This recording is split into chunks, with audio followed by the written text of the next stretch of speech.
Rombongan Presiden Yudhoyono mendarat keras atau positif landing di Banjarmasin karena landasan pendek dan basah. Setelah DKI Jakarta, Kejaksaan Tinggi Yogyakarta hari ini menyatakan aliran Al-Qaeda Al-Islamiyah sebagai aliran sesat dan terlarang.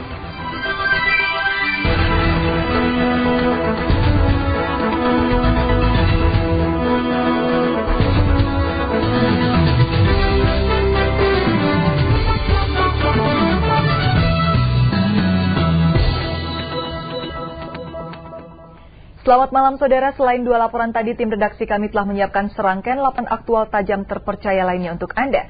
Dan bersama saya Winnie Arnold, inilah liputan malam selengkapnya.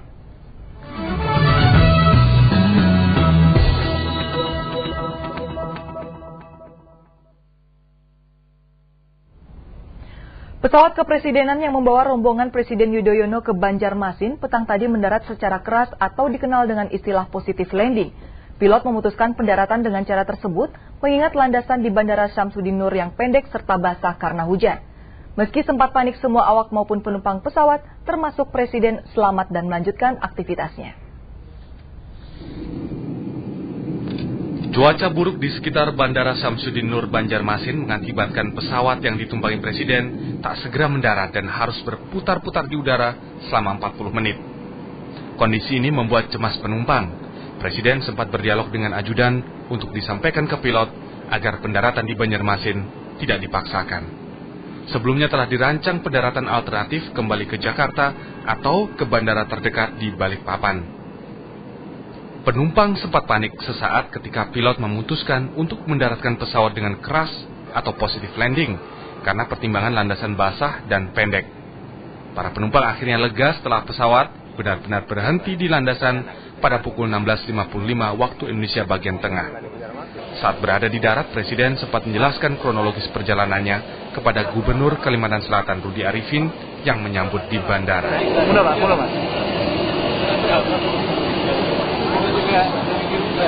Kunjungan Presiden ke Banjarmasin bersama sejumlah menteri adalah untuk menghadiri halal bihalal masyarakat Kalimantan Selatan, sekaligus membuka Pekan Olahraga Mahasiswa Nasional yang berlangsung mulai Jumat. Muhammad Akhir dan Emir Faisal melaporkan dari Banjarmasin, Kalimantan Selatan. Saudara, di Bandara Abdul Rahman Saleh, Malang, Jawa Timur, pesawat Mandala Airlines dengan nomor penerbangan RIL 260 yang terbang dari Jakarta siang tadi tergelincir. Tidak ada korban jiwa dalam peristiwa tersebut, namun 5 orang penumpang dilaporkan terluka. Pesawat jenis Boeing 737-200 ini tergelincir keluar landasan pacu Bandar Udara Abdul Rahman Saleh hingga sejauh 200 meter.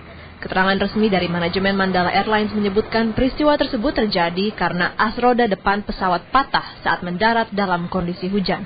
Seluruh penumpang yang berjumlah 89 orang selamat dan telah dievakuasi.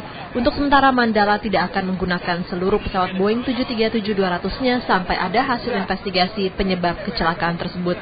Pesawat masih berada di landasan pacu hingga tim Komite Nasional Keselamatan Transportasi tiba. Penerbangan menuju Malang dialihkan ke Surabaya. Tergelincirnya Mandala di Bandar Udara Abdul Rahman Saleh siang tadi adalah yang kedua kalinya. Pesawat Mandala sebelumnya juga pernah jatuh sesaat setelah lepas landas dari Bandar Udara Polonia Medan pada 5 September 2005. Pesawat terbakar dan menewaskan 109 penumpang termasuk Gubernur Sumatera Utara saat itu Rizal Nurdin dan mantan Gubernur Raja Inal Siregar. Nur Ramadan dan Eko Saktia melaporkan dari Malang, Jawa Timur. Kita ke Pekanbaru. Banjir telah merendam permukiman warga Pekanbaru Riau selama 1 pekan. Namun sebagian warga masih bertahan di rumah mereka karena terbatasnya tenda pengungsian. Mereka juga mengkhawatirkan terjadinya penjarahan jika rumah ditinggalkan. Sungai Siak yang berhulu di Tapung Kiri dan Tapung Kanan Riau telah merendam seluruh permukiman di Komplek Perumahan Witayu Rumbai Pekanbaru. Hingga hari ke-7 genangan air kian meluas, sehingga ratusan keluarga yang tinggal di sana sudah mengungsi. Namun sebagian warga ada yang masih bertahan karena terbatasnya jumlah tenda pengungsian. Selain itu, warga juga takut kalau rumah mereka dijarah bila ditinggalkan. Untuk bertahan, warga membangun undakan dalam rumah agar terhindar dari genangan air saat beristirahat. Selain menggenangi sekitar 12.000 permukiman di Pekanbaru, banjir juga merendam kawasan yang terletak di bantaran Sungai Rukan dan Sungai Kampar. Sebagian warga saya ngungsi di... Ngungsi sipil Bang ya?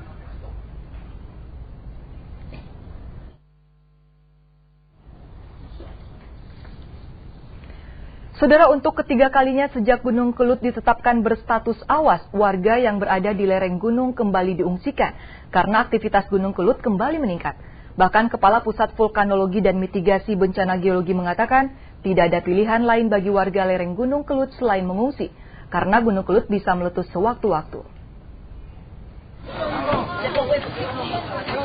Warga lereng Gunung Kelut, terutama lanjut usia dan anak-anak, diangkut polisi dan tim evakuasi menggunakan truk dari Desa Sugihwaras, Ngancar, Kediri. Lokasi ini hanya berjarak sekitar 8 km dari Danau Air Kawah. Polisi juga mendatangi rumah warga yang diduga masih dihuni pemiliknya dan meminta mereka segera mengungsi. Kendaraan roda 2 polisi dan anggota TNI dimanfaatkan untuk membonceng warga ke titik aman. Menurut Komandan Satlat, tindakan ini untuk mencegah munculnya korban jika Kelut akhirnya meletus. Data dari pos pemantau Kelut hingga Kamis siang tercatat 3 kali gempa vulkanik dalam, 548 gempa vulkanik dangkal, 2 gempa tektonik jauh, dan 76 gempa tremor. Sedangkan suhu Danau Kawah pada kedalaman 15 meter tercatat 39,7 derajat Celcius. Karena itu, menyikapi peningkatan aktivitas Gunung Kelut ini, Kepala Pusat Vulkanologi dan Mitigasi Bencana Geologi menegaskan tidak ada pilihan lain bagi warga selain mengungsi. Gunung Kelut bisa meletus sewaktu-waktu. Tetap mengungsi, tidak ada tawaran 10 km radius dari puncak Kelut harus dikosongkan. Evakuasi warga lereng Gunung Kelut merupakan yang ketiga kali, sejak statusnya ditetapkan awas 16 Oktober lalu. Setelah seminggu di penampungan, mereka mulai jenuh dan kembali ke rumah masing-masing. Danang Sumirat melaporkan dari Kediri. Masih informasi seputar gunung berapi, saudara, aktivitas Gunung Semeru di Lumajang kembali menggeliat. Ledakan keras yang terjadi menyebabkan getarannya terasa hingga radius 10 km.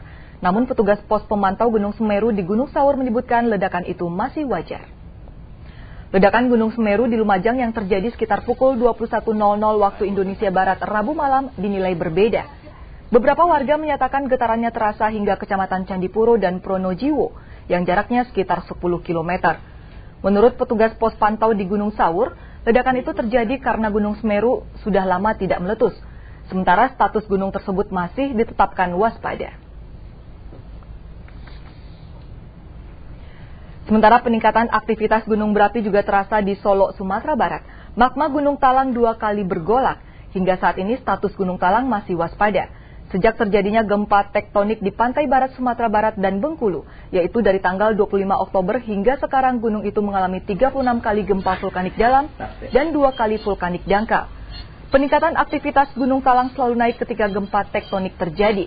Warga setempat diimbau untuk waspada dan tidak mendekati kawasan puncak Gunung Talang.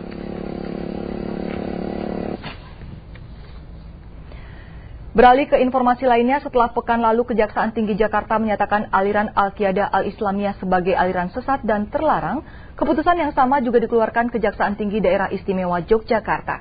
Kejaksaan setempat juga meminta Majelis Ulama Indonesia dan lembaga-lembaga dakwah turut membantu pengikut aliran Al-Qiyadah ini untuk bertobat. Keputusan pelarangan Al-Qiyadah dikeluarkan setelah seluruh kepala kejaksaan negeri di wilayah daerah istimewa Yogyakarta melakukan rapat bersama jajaran kepolisian. Menurut Kajati Rudi Prayitno, dasar keputusan yang menyatakan aliran Al-Qiyadah Al-Islamiyah sesat dan melanggar hukum berdasarkan fatwa MUI dan hasil kajian terhadap buku-buku terbitan Al-Qiyadah. Kendati dinyatakan sesat, pihak kejaksaan masih memberi kesempatan kepada para pengikutnya untuk bertaubat dan meminta kepada lembaga dakwah dan MUI untuk membantu para pengikut aliran Al-Qiyadah kembali ke jalan yang benar. Melarang ajaran atau aliran Al-Qiyadah Al-Islamiyah untuk beredar dan buku-bukunya di wilayah Kejaksaan Tinggi DIY di Provinsi Daerah Istimewa Yogyakarta. Sejak dinyatakan sebagai aliran sesat oleh Majelis Ulama Indonesia dan Kejaksaan Tinggi DKI Jakarta pekan lalu, satu persatu anggota aliran Al-Qiyadah di beberapa daerah mulai menyerahkan diri ke polisi dan menyatakan bertobat. Jumlahnya terus bertambah setelah pimpinan tertinggi dan cabangnya di beberapa daerah ditetapkan sebagai tersangka oleh polisi. Rustam dan Dasril warga Kota Padang ini menyatakan menyesal sebagai pengikut Al-Qiyadah Al-Islamiyah. Sebab setelah menjadi pengikut Al-Qiyadah yang diajarkan ternyata menyimpang dari Al-Quran dan hadis sehingga ia kemudian menyadari dan segera keluar.